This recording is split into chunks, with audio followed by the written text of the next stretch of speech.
Bienvenidos al último vídeo del IRPF que hacemos, o por lo menos de momento. Como ya sabéis, en el anterior vídeo tutorial vimos la tributación conjunta y en este vamos a ver, ya nos saltamos los regímenes especiales porque en la UNED no te examinan de ello, ¿vale? Y entonces, ¿qué vamos a hacer? Nos lo saltamos, saber que si tenéis algo de renta inmobiliaria, atribuciones de renta, transparencia, ficha internacional, derecho de imágenes, inversión colectiva, todas estas cosas tenéis que mirarlas, porque una cosa es que no te examinen y otra cosa es que seas lerdo y no sabes dónde encontrarla, ¿vale? Entonces, saber que están ahí y lo vais viendo, ¿vale? Lógicamente es recomendable, yo siempre recomiendo que se la lean, pero hombre, hay que ser práctico de que nos examinamos en septiembre. Bueno, yo no, pero sí vosotros, mis seguidores, y tenéis que optimizar los recursos y esto sabéis dónde están y ya lo tenéis, ¿vale? Ahora vamos a ver un vídeo que seguramente me salga un poco largo porque es la gestión del impuesto, ¿vale? La gestión del impuesto, aquí vamos a ver todo el título 9, como vamos a ver ahí en pantalla, y vamos a ver un montón de cosas que no vamos a describirla ahora porque vamos a ir ya al grano, ¿vale? Para irla haciendo más corto.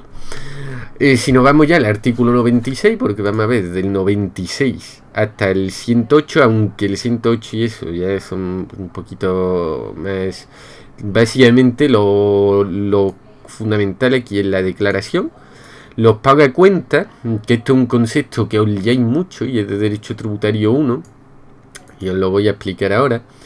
Las liquidaciones provisionales y luego ya las obligaciones formales, responsabilidad. Esto se hace muy rápido porque no es muy importante, o por lo menos a cara del examen, aunque verdaderamente también dice una perogrullada. Este apartado tenemos siempre que recomendarlo con el reglamento, que en el reglamento mira todo lo que hay. En el reglamento verdaderamente la gestión del impuesto tenéis que tenerlo, ¿vale? Aquí en cuenta. Yo no me voy a detenerme a explicar todo el reglamento porque si no acabaría nunca, ¿vale? Mira, del ingreso a cuenta y los pagos fraccionados tiene un montón de artículos. Explico el concepto, sabéis cómo está y ya está, ¿vale? Y ya si no, nos enmeramos, si queréis, si lo dejéis en los comentarios, porque no lo entendéis, ya hacemos video tutorial exclusivo de los pagacuentas en el IRPF, ¿vale? Y a lo mejor hacemos una sesión de 2 o 3 vídeos, ¿vale? Pero eso ya más tarde, más adelante, ¿vale? Bien, centrándonos ya en lo que queremos, para que veas que nos enrollamos mucho, tenemos que ver la declaración. En el artículo 96 tenemos la obligación de declarar. Si vimos, si recordáis el esquema de la deuda tributaria, lo primero era el hecho imponible, ¿vale? Que lo deja aquí. Lo primero, el arriba del todo, era el hecho imponible, que era el nacimiento de la deuda tributaria. En principio, todas las personas físicas, por el mero hecho de ser una persona física y obtener unos rendimientos económicos y residir en nuestro país, tiene que hacer el IRPF.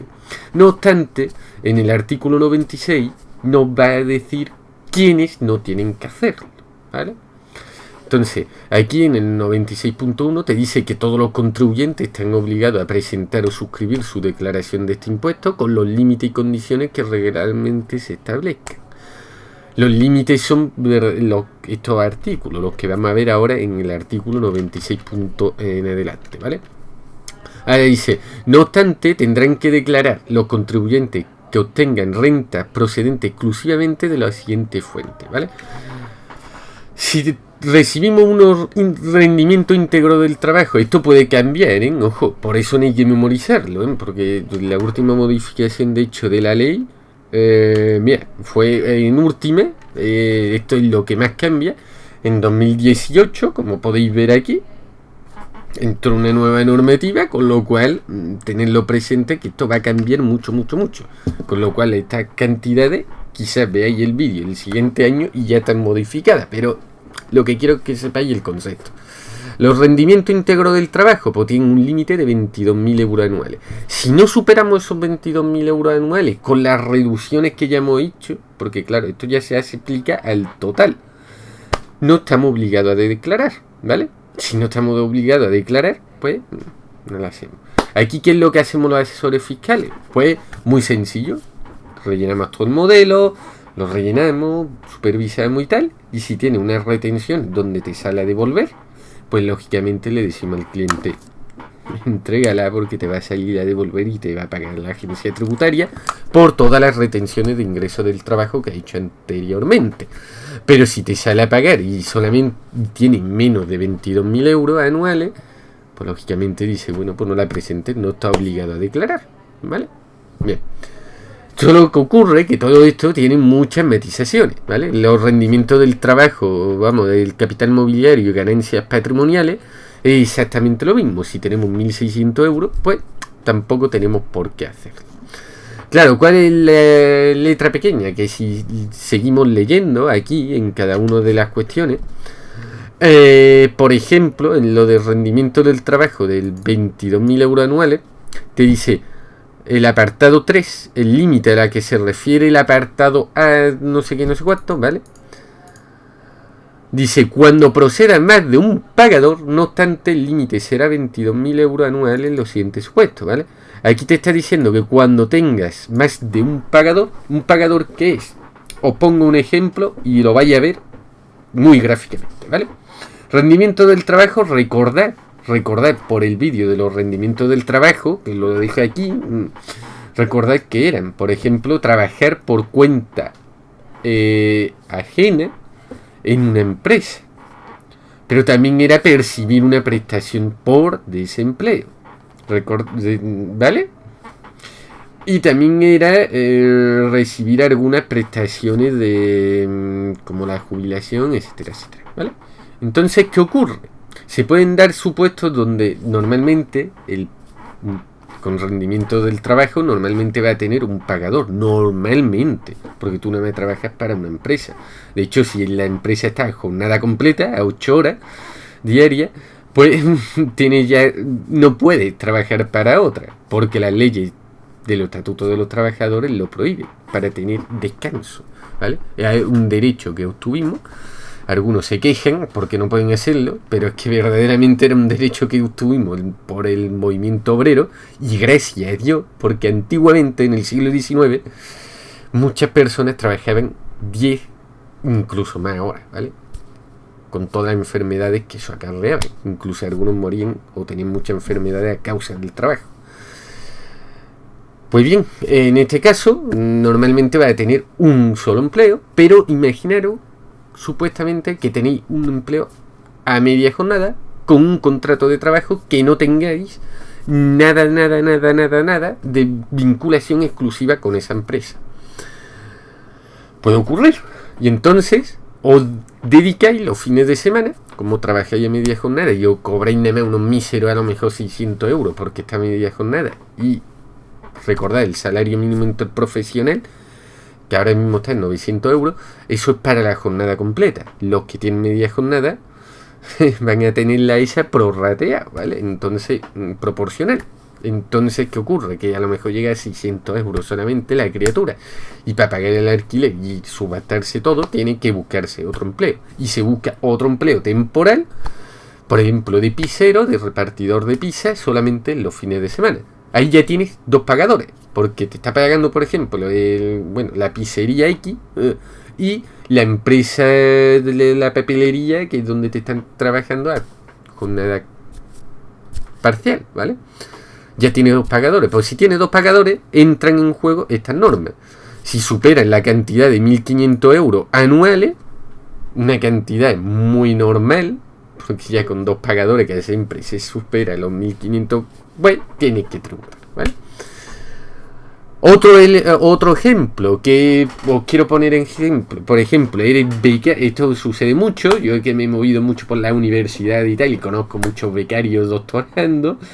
Injustamente, pero así, cuando son becarios, tienen una fase de beca y una fase de contrato. Los 2 últimos años, no, por lo menos entera así, a lo mejor ahora ya se han transformado todos a contrato por una reforma que hizo el Partido Socialista. Ya no son becarios, es buena, pero claro, ¿qué ocurre? Que tú tienes un periodo de contrato, y después cuando se agota ese periodo de contrato, que estás 3 años, porque ahora las tesis doctorales ocupan 3, se te agota la prestación, el rendimiento del trabajo. Bien, pues como se te ha agotado el rendimiento del trabajo, imaginaros que se te agota en julio, porque fuiste becario en julio, ¿vale? Bien, ahora luego vas al desempleo, porque has cumplido durante 3 años sobradamente las condiciones del desempleo y vas todo entusiasmado al desempleo. Pues cobrarías el rendimiento del trabajo, has cobrado desde enero a julio rendimiento del trabajo a través de la universidad o del ministerio, dependiendo si una beca FPU, si una beca FPI, etcétera, etcétera, porque a veces lo paga directamente el ministerio o a veces lo paga el plan propio de la propia universidad, pero vamos, eso ya son cuestiones universitarias. ¿Y cuál es el otro pagador? Pues a partir de agosto ya te paga el desempleo. Son 2 rendimientos del trabajo, ¿verdad? El desempleo también es otro pagador. ¿Vas a superar los 1.500 euros anuales? Ya te digo que sí. Sí, en un contrato de beca doctoral siempre rondan entre los 900, 1.200. O incluso algunas universidades pagan 1.500, pero muy raras del plan propio, ¿vale? Pues ya pagáis, ¿vale? Ya ves que como no has hecho bien los rendimientos, la retención a lo largo del año, porque esto es algo que denuncio, porque siempre la empresa, ¿qué pasa? Esto es un poco, os lo pongo para que sepáis de temas de actualidad. Este vídeo por eso va a ser largo, porque los 22.000 euros anuales, como la empresa saben que hay 22.000 euros anuales que no tiene que pagar la renta, esa es la retención mínima. La retención mínima, que creo que era del 7%. Bueno, ¿qué ocurre? Que claro, tú estás pagando ahí solamente ese por ciento, ese. Pero en realidad, si nos vamos a las tablas del IRPF, el 7 no estás pagando. A esos rendimientos le corresponde un 19% en las tablas generales, ¿vale? ¿Qué ocurre? Que como nada más has tenido la retención del 7, cuando hagas la declaración, ¿qué va a pasar? Te sale a pagar, porque no te han retenido previamente, porque la declaración no engañé y Hacienda no da nada, ¿eh? Eso de cuando dice ay, es que me van a devolver 1.000 euros, ay, qué buen asesor eres. A ver, el asesor te puede ayudar para que después te devuelvan, ¿vale? Te puede ayudar para todo, yo no te estoy diciendo que no, pero ten en cuenta que lo que te devuelvan es porque previamente la has pagado. Y luego lo vamos a ver con el concepto de pagacuenta, etcétera, etcétera. Nunca te devuelve algo Hacienda que tú no hayas previamente pagado, ¿vale? En la declaración de la renta. Si no has pagado nada, te va a salir a pagar, ¿vale?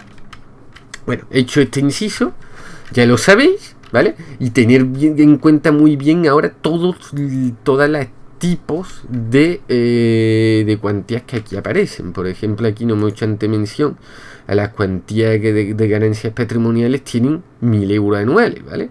Y a las pérdidas patrimoniales cuya cuantía sea inferior a 500 euros. Eso tampoco tienen que declarar.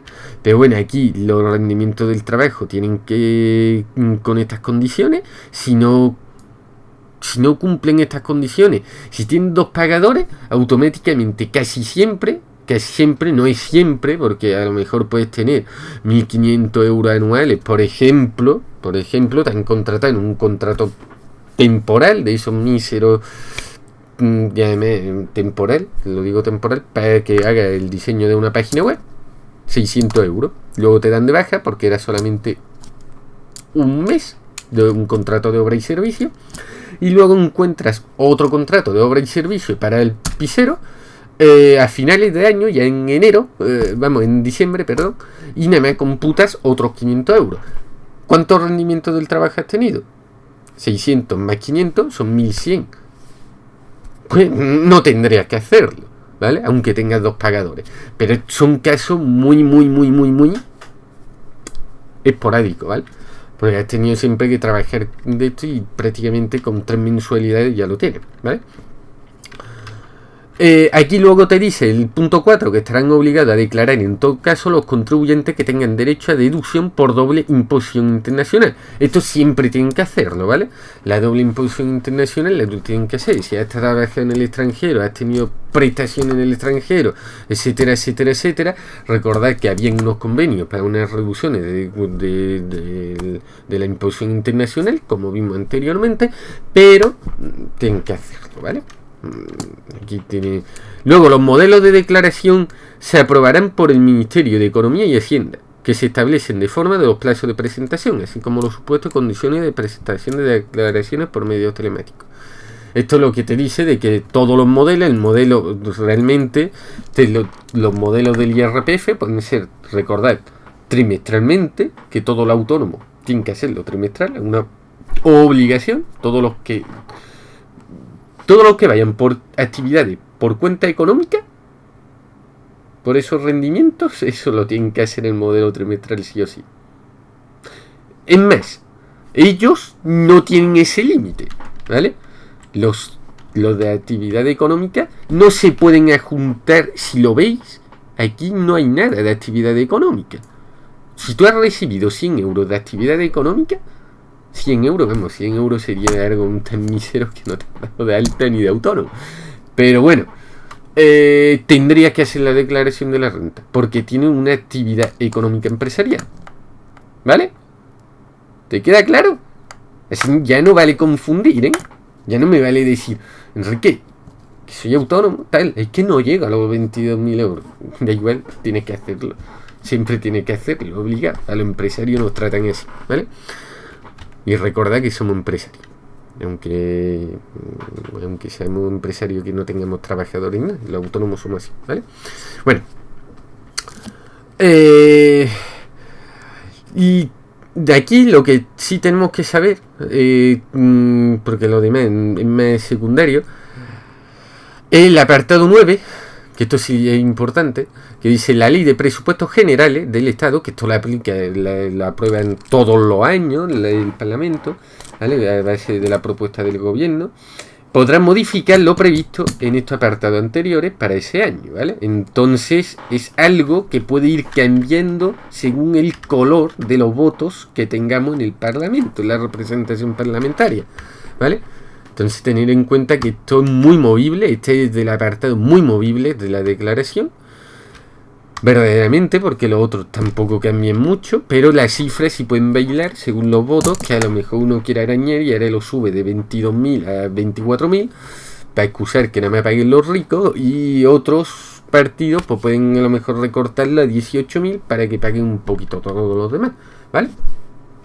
Ya hecho este inciso, vamos ya al artículo 97 y vamos al concepto de autoliquidación. ¿Por qué se llama autoliquidación? No vamos a leer aquí mucho el artículo, pero quiero que sepáis por qué se llama autoliquidación.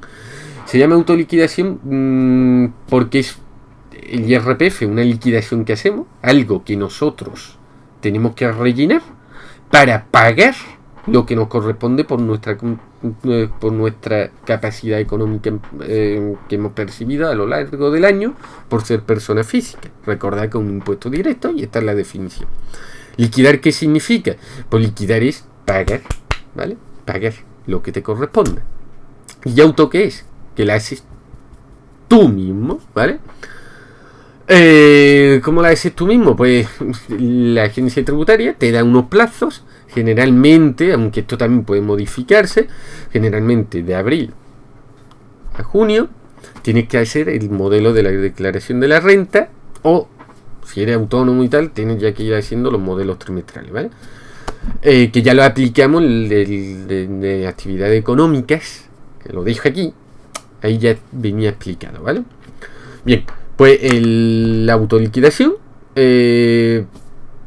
la tenemos que presentar con los plazos previstos en la ley y ya está. ¿Qué ocurre si no pagas los plazos de la ley? Pues si no lo pagas, si no lo haces, si tenías la obligación de declararlo, entrarán en juego intereses y sanciones, dependiendo de si te pilla la agencia tributaria o no.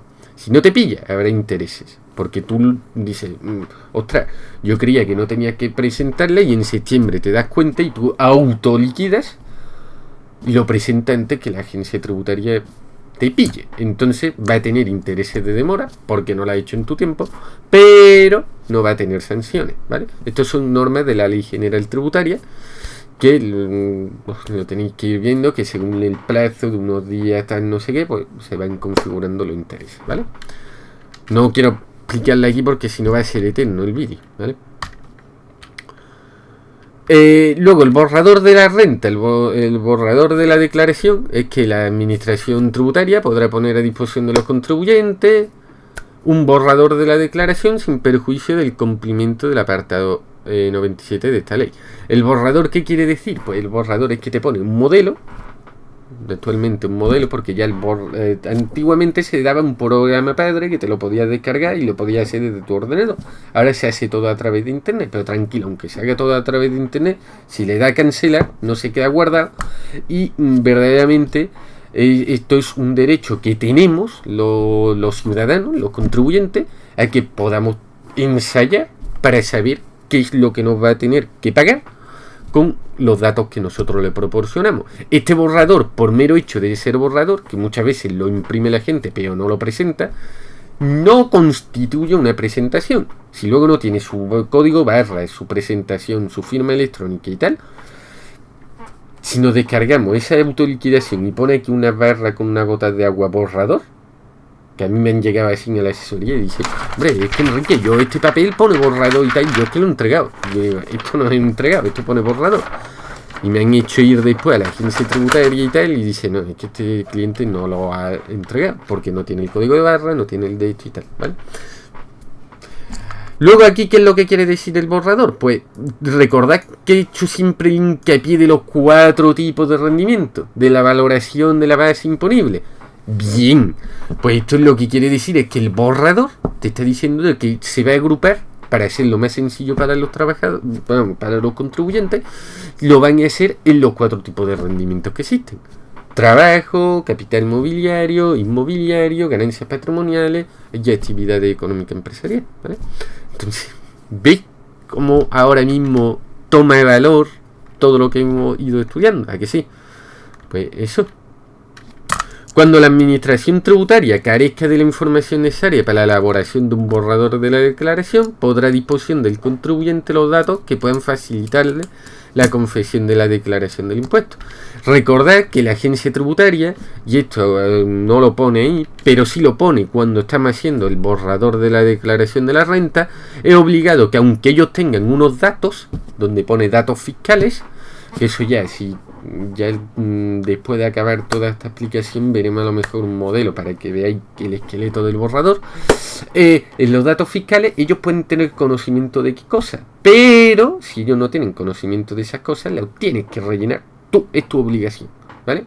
A mí no me vale, Enrique, como la agencia tributaria no sabe que he ganado 1.000 euros de funalito, porque a lo mejor ha habido un problema, no ha habido una notificación, el otro no la ha declarado tal, pues yo no lo pongo. Bueno, pues no lo ponga, a lo mejor después aparece y lo hago gráfico porque estamos en unos vídeos. La administración tributaria podrá remitir el borrador de la declaración. Esto ya es todo un poco de procedimientos, ¿vale? Tener en cuenta que estos procedimientos están mucho más ampliados en el reglamento, ¿vale? La obligación, autoliquidación, borrador de la declaración. Y aquí te viene la liquidación provisional, que es un concepto que no viene en el anterior, que os lo voy a explicar. Imaginaros que la liquidación provisional, ¿qué es? Pues mira, la liquidación provisional es cuando tú no has hecho la declaración de la renta, o la has hecho, o el modelo trimestral del IRPF correspondiente, y la agencia tributaria ve que hay datos que no has introducido, Entonces, ¿qué hace la agencia tributaria? Te manda una liquidación provisional por el sistema de notificación de la sede electrónica y además por correo postal también, que viene la típica cartita y la firmáis, por favor firmadla y recogedla, el no firmarla es para nada, han habido intentos, no sé qué, luego se publica en el BOE y tal, y hay más lío, ¿vale? Que esto es un error que siempre dice la gente. Pues bien, lo coge y ahí te va a decir una liquidación provisional, que es lo que la agencia tributaria dice, pues yo con los datos que yo tengo, te corresponde pagar 500, o te corresponde de esto, o te corresponde a devolver. Generalmente la agencia tributaria cuando te corresponde a devolver no hace liquidaciones provisionales. Lógico, siempre quieren ganar ellos, ¿vale? Pero quiero que tengáis que tenerlo en cuenta, ¿vale? Luego el artículo 67 del reglamento, que pone la colaboración externa de la presentación y gestión de la declaración, es que ellos tienen la obligación de hacer campañas de información, tienen asistencia, puedes llamar a la agencia tributaria en unos supuestos para que ellos mismos te la hagan, ¿vale? La rectificación de autoliquidaciones, este es un apartado que tenéis que tenerlo en cuenta, no viene en la ley general tributaria, vamos, la ley del IRPF, perdón, que me he liado. La rectificación de la autoliquidación es que, imaginaros que yo he presentado una autoliquidación, pero revisando sé que no he metido unos impuestos posteriormente, unos ingresos, y hay una cantidad de esto, pues tendré que hacer la autoliquidación otra vez, con el procedimiento, pero ya como una rectificación. Lo rectifica, presenta el modelo, etcétera, etcétera. Es más fácil cuando tienes que pagar nuevamente, porque cuando imaginaros que es porque no han metido unos ingresos, pues va a tener que pedir normalmente, te va a salir una devolución más. Imaginaros que teníamos que pagar 500 euros, ahora con los nuevos datos tenemos que pagar 800, redondeo la cifra para que sea más sencillo de entender, pues tendremos que, nos saldrá una nueva declaración con la pantallita de 800, pero luego tendremos que pedir un NCR al banco, ellos te lo proporcionan y pagamos los 300 de diferencia, aunque la liquidación ponga 800.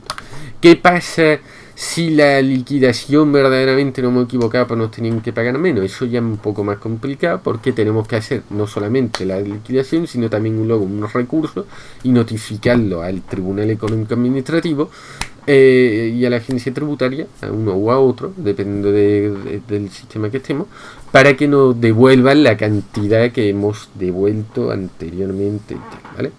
Aquí va a tardar más tiempo y porque siempre que se trata de devoluciones, los organismos públicos trabajan peor cuando hay que rectificar errores.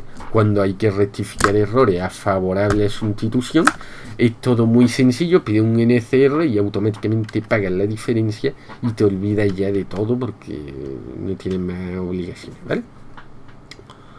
Las obligaciones formales y contables, esto tampoco está en la ley, ¿vale? Porque ya vemos los pagos de cuenta, pero esto lo que quiere decir, os lo haga así un poquito de esto, es que todos los contribuyentes tenemos obligación de hacer nuestras propias contabilidades, aunque no tenemos la obligación de depositar cuentas anuales como las sociedades, sí tenemos la obligación de llevar unos libros de registro de renta, de venta, de ingreso, de gasto, de tal, sobre todo si somos de actividad económica, ¿vale? Entonces eso es, tenéis que tenerla y tenéis siempre que tenerlo en cuenta, igual que las obligaciones formales de información. Esto, leéroslo porque básicamente no tiene ninguna complicación, ¿vale? Y entonces vamos ya a los pagos de cuenta, que esto sí tiene más complicación y quiero que lo entendáis ya de una vez, porque es de derecho tributario 1, pero la gente me lo sigue preguntando en esta asignatura. Y ahí es cuando yo digo, no he estudiado Derecho Financiero Tributario 1, o que ahora está dividiendo de eso, la de segundo curso, o bien es que no ha entendido la persona estas cosas. Nosotros ya hicimos aquí un artículo de los pagacuentas en nuestro blog, donde tenéis aquí un cuadrito donde lo podéis sistematizar. Esto viene bien para Derecho Tributario 1. No me acuerdo si esto se estudiaba en el primero o segundo cuatrimestre, no lo sé, pero bueno. Y aquí tenemos que remitirnos a la Ley General Tributaria, pero también a la otra, ¿vale? Recordad que en la Ley General Tributaria vemos que en los pagos a cuenta teníamos la retención a cuenta, los ingresos a cuenta y los pagos fraccionados, que verdaderamente es lo mismo que está diciendo aquí, ¿ves? ¿Lo ves? ¿Lo veis? Venga.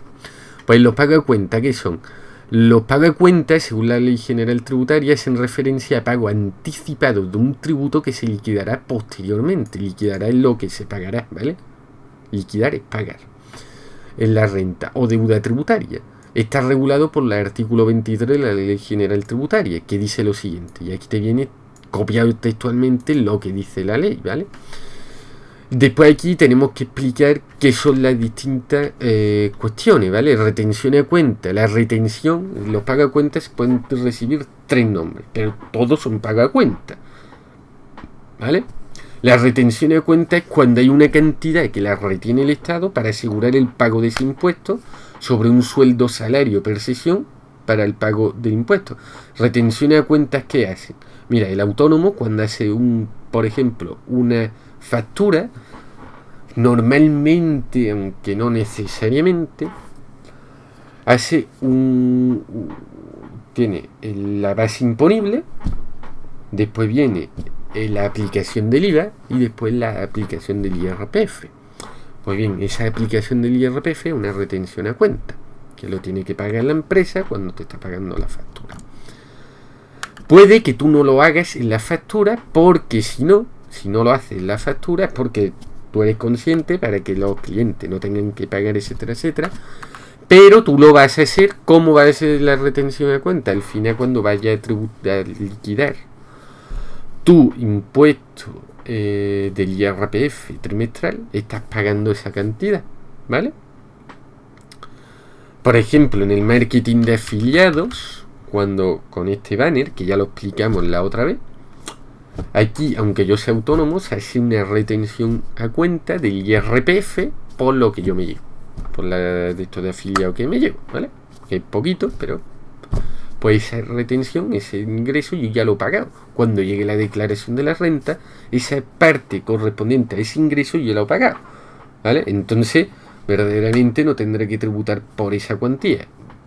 Puede que me afecte al total, porque ya hemos ido viendo que al final todo cuenta el total, no solamente ingresos por ingreso, el total de la cuenta de ahorro, la cuenta general. Entonces tenemos que ir viendo que la operación, entonces, pero generalmente si vamos teniendo una buena administración, pagando retención a cuenta, ingreso a cuenta y pago fraccionado durante todo este tiempo, luego lo vamos a tener bien, ¿vale? A la hora de hacer la liquidación. El ingreso a cuenta, ¿cuándo es? El ingreso a cuenta se denomina ingreso a cuenta cuando un sujeto A paga a un sujeto B en especie. ¿Recordáis lo que es la especie?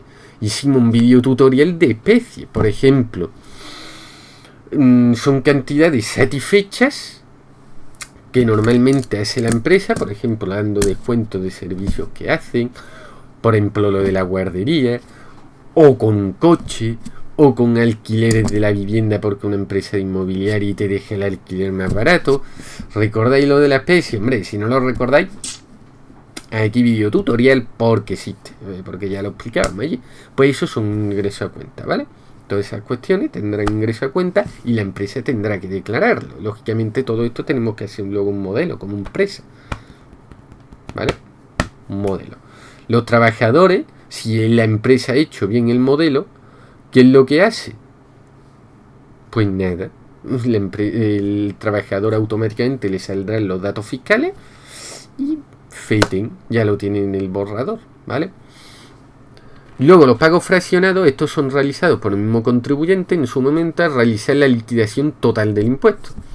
Solamente estarán obligados a realizar dicha retribución a aquellos profesionales que hayan sido sometidos a retención o ingreso de cuenta al menos del 70% de su rendimiento, ¿vale? Los pagos fraccionados son cuando tienes de ingresos retenciones más del 70%. Y ahora aquí vemos un cuadrito, ¿vale? Que dice paga a cuenta. ¿Qué regulan? Rendimiento económico, las retenciones a cuenta, que pueden ser tanto de trabajo como rendimiento de actividad económica, rendimiento a cuenta por retribución en especie. ¿A quién afecta? Aquí te vienen las personas físicas jurídicas, ¿vale? Porque aquí tienen que pagar, la jurídica tiene que pagarlo. Entonces ellos lo tienen que hacer. Los pagos fraccionados, aquí ya nada más el que los recibe la persona física de la actividad económica y entonces nada más lo declara él, ¿vale? ¿Quién lo satisface? Por el pagador de la retribución, el que tiene que hacer la retención a cuenta. Él lo ingresa a cuenta, el pagador de la retribución también, ¿vale? Aquí, pero en los pagos fraccionados es el contribuyente el que las recibe, ¿vale? Eso es una diferencia que tenéis. ¿Qué se retiene? Pues siempre son los porcentajes, ¿vale? El porcentaje de según la actividad para declararla a la administración y la ya declarando, ¿vale? Y aquí pues son cantidades periódicas que va el sujeto pasivo, va ingresando periódicamente a lo largo del periodo impositivo. Se descuenta en sí en la cuota líquida, ¿vale? Recuerda que es la cuota líquida y lo tenéis en cuenta en el esquema de la deuda tributaria, lo mismo, se descuenta en sí.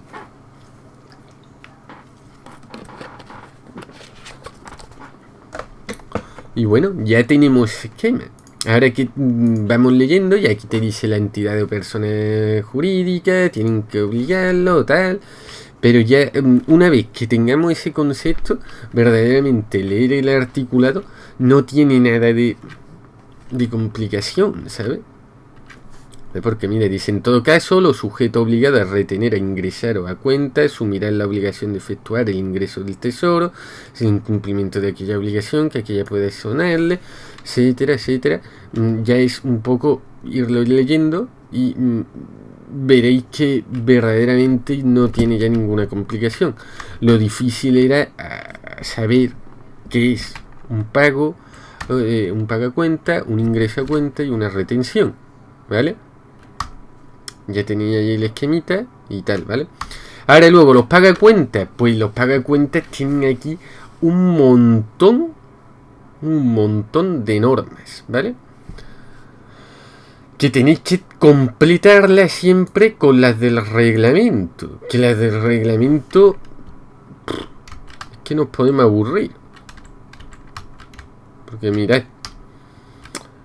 los pagacuentas, mira, aquí vienen las retenciones. Solamente las retenciones e ingreso a cuenta tienen 5 artículos. Pero es que después el cálculo de las retenciones tiene todos estos artículos. Y luego el capital mobiliario otro, el de actividad económica otro, el de ganancias patrimoniales otro. Y lo ingresa a cuenta exactamente igual, ¿vale?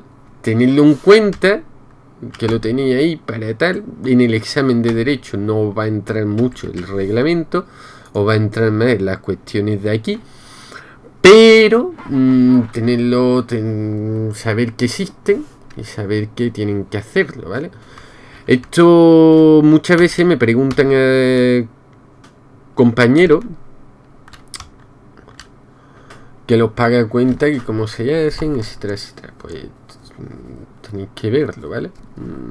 Mira, aquí venimos ya a la tabla del IRPF. Bueno, aquí ya llegamos ya a otra nueva tabla del IRPF, del importe de los pagacuentas. Los pagacuentas, ¿cómo se hacen? ¿Recordáis la tabla de la cuota íntegra que explicamos en los vídeos anteriores? Pues aquí prácticamente es lo mismo. ¿Cómo se calcula estas bases? Pues mira, muy sencillo. Si el pagacuenta está comprendida hasta 12.450, multiplicaríamos directamente por el 19%, ¿vale? Si son 11.000, pues aplicaríamos por 0,19 y tendríamos 1.660 de pago a cuenta de retención, ¿vale? La cuota de retención, aquí no es la de esto íntegra, pero es la cuota de esto, ¿vale? Y es exactamente lo mismo. Si entramos entre 12.000 a 20.000, imaginaros que vamos a poner 18.000, ¿vale? Pues de los 18.000 tendremos que aplicar 18.000, le restaríamos 12.450, ¿vale?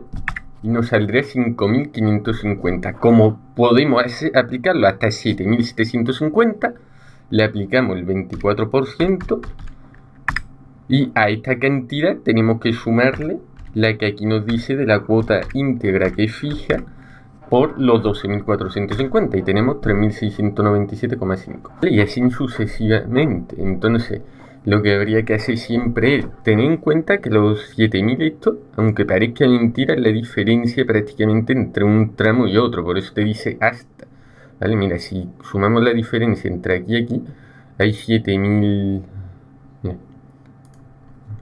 12.450 menos 20.200, ¿ves? Nos va a dar esta cuantía, bueno, con signo negativo porque de esto.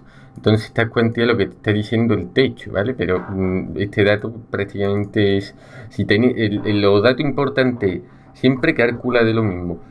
Tenéis esta cantidad, si comprende entre esta y esta, entre baremos, los restáis. Y esa diferencia es la que hay que aplicar el tipo a la y luego sumarlo a la cuota de retención que está aquí, exactamente igual que a la cuota de la íntegra que veíamos en los casos anteriores. Por ejemplo, si son 100.000, pues ¿qué haríamos? Pues los 100.000 como en adelante, pues tendríamos una cuantía de 40.000 más, los 60.000 primero van a ser por 17.901,50, pero los 40.000 restantes habría que multiplicarlo por 0,45 y nos saldrá una bestialidad de 18.000. Pues entonces tendremos esto más la cifra que nos pone ahí en la tabla, sumaría de 100.000, la retención que habría que aplicarle sería 35.901,5. Es muy sencillo, ¿verdad? Pues bueno, vamos a seguir con la propia ley, ya desmenuzando cada una de las cosas. Te dice de que básicamente te van a ir señalando lo que tú tienes que ir tributando, ¿vale? Cuando se hace ingreso a cuenta, el porcentaje de retención que tú vas a aplicar en tus facturas es el 15%, ¿vale? Salvo que se aplique los porcentajes previstos del 2 y 3 de este artículo, ¿vale? Aquí quiero hacer un hincapié porque, claro, a veces el porciento puede ser el 35% si es un rendimiento del trabajo que se perciba por condición de administrador y miembro del Consejo de Administración. Aquí es obligado, pero también se puede reducir al 7%, ¿vale? Que viene aquí. Se aplicará el porcentaje de 7% sobre los rendimientos de actividades profesionales que se establezcan reglamentariamente. Esto es, si tú eres nuevo en el reglamento, si os vais, si tú eres nuevo, estás iniciando tu actividad ahora en económica empresarial, puedes aplicar el 7% a tu factura. ¿Esto es bueno o malo? A ver, no es bueno ni es malo, pero yo recomiendo que aplique el 15% como todo cristiano, porque después te cabrías, ¿vale? Esto me ha pasado a mí recientemente, de que un chaval que se dio de alta como autónomo, como era nuevo, le pusimos el 7% en la factura. Le aplicaba el 7%, pero claro, después en el global no se te va a aplicar el 7%, se te va a aplicar lo que está aquí, el 19%. Entonces todo lo que vayas yendo pagando ahora religiosamente, si aplica el 15% en tu factura, ya estás pagando el 15% de esa actividad económica. Cada vez que lo perciba, de esa prestación, por ejemplo, entrega de bienes o lo que sea, ¿no? Si ya es el 7%, porque eres nuevo y puedes aplicar el 7%, al final solamente has pagado el 7% y te va a pasar como a los trabajadores esos que comenté anteriormente, que como tenían menos del íntegro, le aplicaban el 7% y después cuando tengan dos pagadores, pues eso es lo que ocurre. Que muchas veces es mejor pagar más ahora y después cuando te llegue la declaración te devuelven. Porque todo lo que pague ahora antes de más es mejor. Claro, si tú verdaderamente quieres el 7% porque con ese dinero va a invertir más, pues bien, pero generalmente los autónomos pequeñitos que están empezando les cuesta y después cuando viene la declaración anual, bien, que tienen que pagar una cantidad desorbitada porque han tenido muy poquitas retenciones y a ellos les satisface más la idea de que después cuando venga la declaración les salga a devolver más que a pagar, ¿vale? ¿Qué es mejor y qué es peor? En realidad no es mejor ni peor nada. Es decir, que realmente lo que va a pagar en el trimestre, si no lo paga en el trimestre, lo va a pagar en el año, cuando haga la anual. Si lo paga si lo paga en el trimestre, pues luego le pueden devolver en el año. Que no lo paga en el trimestre, pues luego te tocará pagarlo en el anual, ¿vale? Pero bueno, sabedlo que para que en el artículo 101 lo tenéis todo hecho esto, ¿vale? Ahora, el porcentaje de paga a cuentas, ¿cuáles son de las ganancias patrimoniales? Para aquí te está diciendo el 19%. Aquí hay un montón de cantidades que tienes que ir haciendo según lo que sea, ¿vale? Entonces, todo esto no nos lo podemos memorizar. De hecho, también sufrió una reforma recientemente. A lo mejor en vuestros códigos no los tenéis, pero tenedlo en cuenta, que cada uno viene de esto, ¿vale?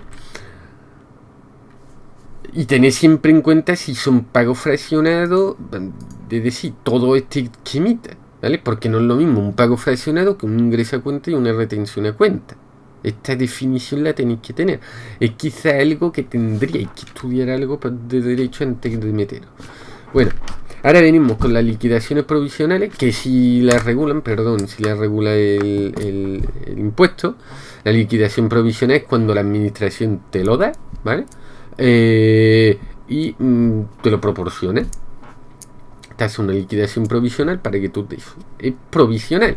¿Por qué es provisional? Porque siempre va a dejar un periodo de alegaciones para que tú puedas argumentar a través de dar todos tus rendimientos, facturas, etcétera, etcétera, puedas facilitarle para que hagan otra tipo de liquidación. Todo discutible, ¿vale? Tiene un plazo de unos 30 días, etcétera.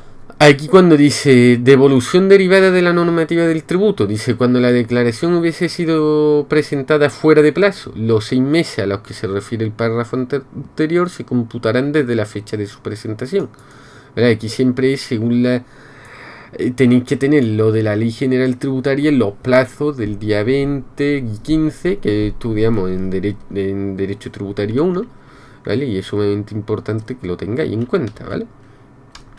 Para aplicar todo esto, reglas de cuándo se computa de otro. Obligaciones formales. Pues las obligaciones formales es que todos, esto es importante, pero bueno, tampoco, por eso dije de que ahora vamos a ir más rápido, ya para finalizar, porque las obligaciones formales es que todo el mundo tiene que tener un registro de todo lo que hace. Si no tienes registro de todo lo que hace y te hacen una inspección, como no puedes probarlo, te lo van a dar por inválido. Entonces, siempre tenerlo. La prescripción, recordad que son 4 años en derecho tributario, pero computa después de la obligación. Por ese motivo, siempre los asesores fiscales decimos que son 5, ¿vale? Le engañamos al cliente diciéndole son 5 años, para que lo vean. ¿Por qué? Porque en realidad, si tú has hecho una reforma, por ejemplo, de tu casa, un contrato o unos rendimientos del trabajo, de actividad económica, a lo mejor esa actividad económica la obtiene en 2015, ¿vale? 2015. Ha prescrito. Pues bueno, contaríamos. Si esto lo he hecho, la factura en 2015 sería 15, 16, 17, 18 y 19. Prescribe ahora cuando acabe el 19. Pues no, porque tendríamos que contarnos un 15. ¿Cuándo declaramos el ejercicio 2015? En 2016, ¿verdad?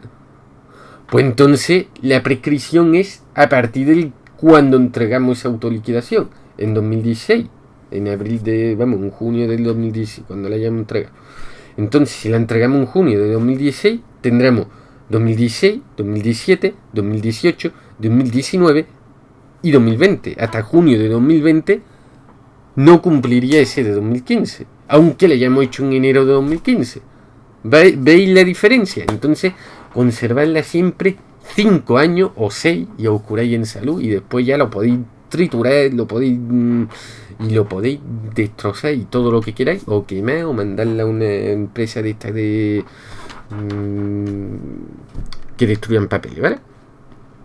Aquí te dice mucho lo de los reglamentos, que te dice cómo conservarlo, con nombre, apellido, factura, etcétera, etcétera. Importante que todo lo que podáis lo tengáis en factura y es vuestro nombre, así os quitáis todo tipo de complicaciones.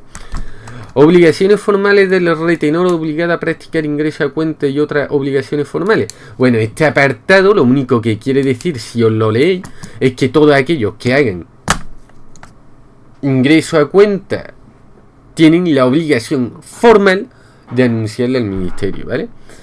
¿Dónde lo pueden hacer? Pues dice, reglamentariamente se podrá el suministro. Todo esto, todo lo que vengan aquí de adquisición de vivienda, rendimiento del trabajo, actividades de capital, etcétera, etcétera. Todo esto viene regulado en el reglamento, ¿vale? Por eso aquí pone reglamentariamente. Y es todo lo que hemos dicho anteriormente.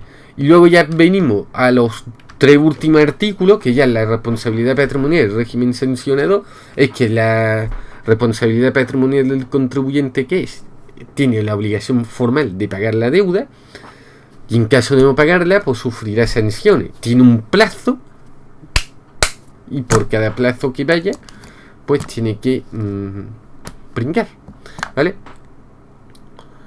Las infracciones y sanciones, pues lo mismo, el que no paga, pues le ocurre que todo esto viene en la Ley General Tributaria, como pone aquí. Tenéis que ir a la Ley General Tributaria y tenéis que aplicar los plazos que vimos en el correspondiente. Y luego el 108, que es la orden jurisdiccional. Pues bien, esto es una cláusula que se remite en la propia ley para que se sepa que si hay controversias en el proceso administrativo del régimen sancionador, si hay una controversia y agotada la vía económica administrativa, pues lógicamente se tendrá que ir al orden jurisdiccional, al contencioso administrativo, para tramitar las discusiones entre ellos, ¿vale? Pues ya hemos llegado al final del IRPF, por fin lo hemos logrado, por fin, y ahora voy a hacer un vídeo con cómo tenéis que hacer las preguntas para que sepáis cómo enfocarlas, ¿vale? Venga. Por fin hemos concluido este maratón de esta semana, ¿sabes? Hombre, suscríbete, recuerda que suscríbete. Si te están gustando estos vídeos, ve otros vídeos, tutoriales. Por ejemplo, aquí tenéis la lista del IVA, de la imposición indirecta, si verdaderamente todavía no la habéis hecho y lo vais a examinar en el siguiente cuatrimestre. ¡Hasta luego, campeones!